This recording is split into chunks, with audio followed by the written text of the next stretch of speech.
Hello and welcome to the monthly Q&A for March. If you'd like to get your question answered in a Q&A like this one, then head on over to us.fm/Sharmalade. Still couldn't get it changed to Sharmsong.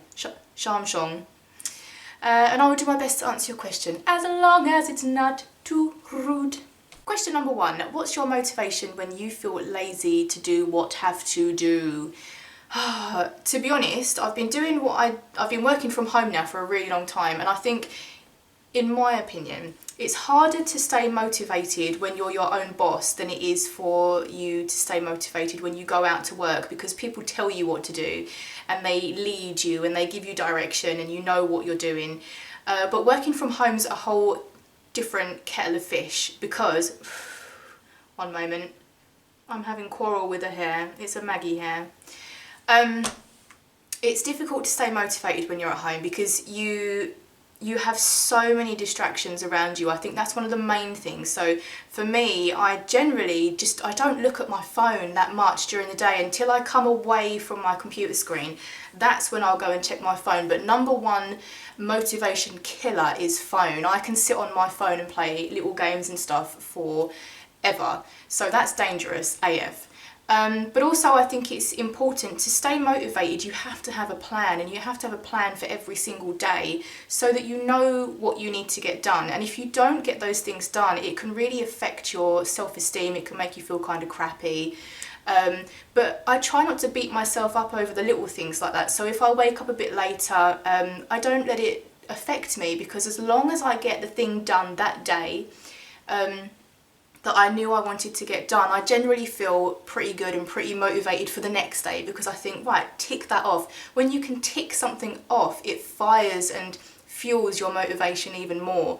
So it's good to set little things every day, I think, because if you set big things that are kind of, I don't know, they're just a little bit too big, too much of a handful, and you can't get them done, even though you've tried and you can't, it can make you feel like sluggish and like, oh, I couldn't do it, and now it's carrying through till tomorrow. And I think that's one of my pet peeves, is if I want to do a song and I know it's a biggie and I know that I can't do it in one sitting, when it stretches over 2 days, it does tug on my motivation, and I don't know why. I think it's because I like to get one thing done a day, and if I can't do that tick at the end of the day, it plays on my conscience.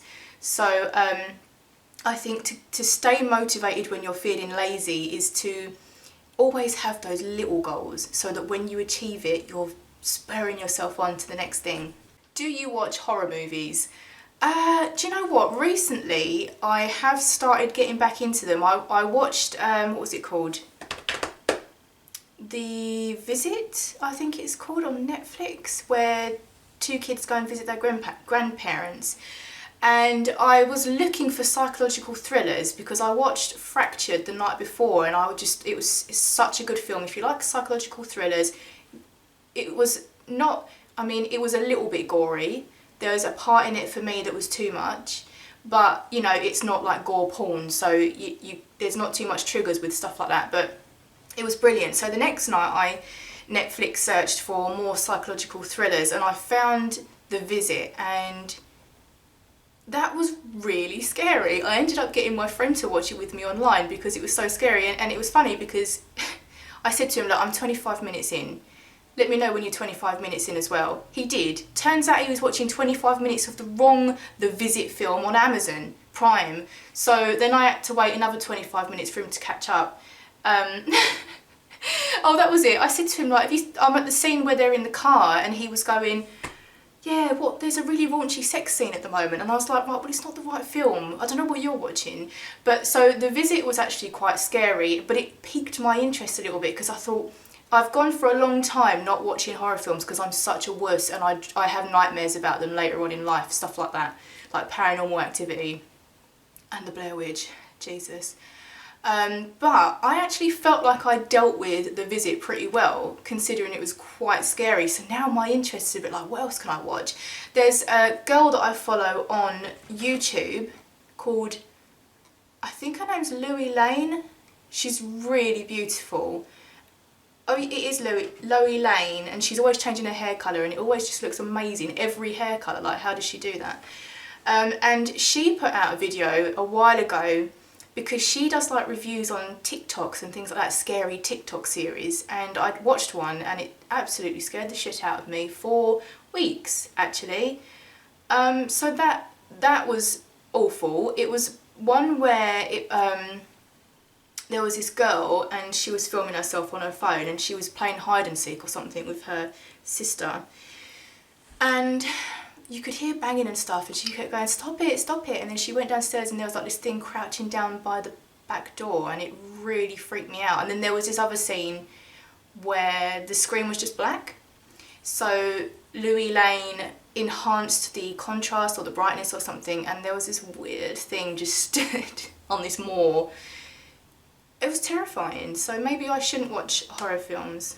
I think the scariest horror films though are the old classic ones, because they're psychologically freaky and eerie, like The Shining, a little bit too gory, that Amityville Horror, Carrie, all things like that. They were just way more sinister, whereas now, I've said this before, they're just all about how gory can we make it. Actually, you know what film Ian and I watched the other night? I didn't properly watch it because I was sat on my phone with my phone in front of the screen in bed so that I couldn't see the screen properly, and it was The Platform, I think it's called.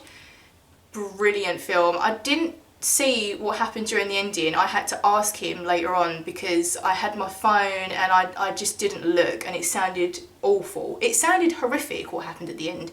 But if you haven't seen that and you're into like the psychology of horror films and more like a film that gets you thinking about the thinking of the plot, then check out The Platform. It is really gory though.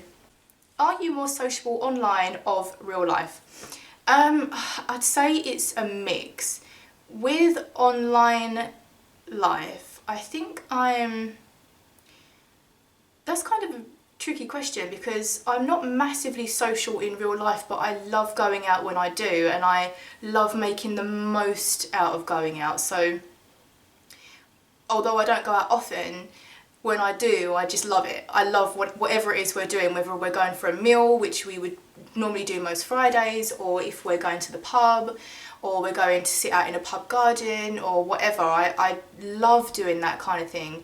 And I love talking to people and just finding out what's going on in people's lives. But online, I actually think I'm more sociable. This is weird and probably bad. I feel like I'm more sociable in real life than I am online, but my real life social life isn't even that much, so make of that what you will. I'm quite a solo player when it comes to video games and talking on Discord and things like that. I'm not wild about it, and I think for me, because I do a lot of singing and I'm talking a lot throughout the day, or using my voice a lot during the day, when it gets to evening times when people like want to log on and go and have chats on Discord and things like that, I'm kind of not really there because my voice is tired, or I've been singing all day and I just kind of want to sit and listen or watch like true crime videos or just play a game. But also, like, a lot of the time I find that Discord chats are very male orientated, so I don't like to speak too much because even though I'm 30, nearly 35 now, I just feel like it still feels like encouraging. If I say something, it feels like I'm encouraging behaviour that I'd rather not encourage, so it's easier for me to just stay quiet, if that makes sense. How much of a mess is your room? Quite messy. I did have to tidy up in here a little bit. I looked at the sofa before I got the camera out, and I was like, I should probably pick up those socks that have been there for about a week. I actually quite like mess though. I like to walk around my house and see things and that it feels like it. I want my house to feel lived in and not clinical. Like my dad's house is really, every time I go there I think, oh God, it's so clean. I wish I could keep my house this clean. But then when I come back to mine, I see all my little bits lying around and like hair ties and dog toys and crisp wrappers, and I think, oh, I remember doing that. I remember eating those crisps. What is your favourite song? Oh my goodness. So right now, my favourite song is, it's even showed up on my recommended here. They're called, I don't actually know how you pronounce it. I was shown it by a friend like a few nights ago, and I have been obsessed obsessed with it. It's called, they're called Myrkur, and it's called Leaves of Yggdrasil. I always thought you pronounce it Yggdrasil, but it's Yggdrasil. I don't know how you say it. Yggdrasil. And it's amazing. It's such a good song. It's so beautiful, and her voice is fantastic, and like literally the whole song goes exactly how I'd want the song to go, and the strings and the way she sings it and the melodies, it's absolutely beautiful. Do you like to eat cheese on toast topped with beans? I've had that before. It's freaking incredible. It's one of those meals, isn't it, that when you're not feeling 100% or you're just feeling a bit down, make yourself some cheesy beans on toast, and it's like a hug. There's lots of foods out there, right, and like tea and stuff like that, certain hot drinks that just feel like you're being hugged from the inside. Do you like cooking? So I never used to cook. I do all the cooking. His speciality was a sausage roast, but now I do a lot of the cooking, and I do really enjoy it, and it also helps me to stay on top of what food we've got and what food we need. However, during this lockdown it's been really weird, because you get this sense of, I feel like I'm running out of food. Even though you know you've got a lot of food, you feel like you're running out. You're very, very mindful and very aware of food going down. Plus, because Ian's working from home now, he's kind of going out of his brain, so cooking gives him something to do and something to look forward to in the evening. And so with him cooking, sometimes I'm a bit like, right, what's he using? And it's more difficult to keep on top of knowing what food we've got. But I do like cooking. The latest thing I've learned how to make is dough. We started making dough. We before that we were making gingerbread cookies. We never could get them quite right. I think we made like one batch that was, you know, a pass. But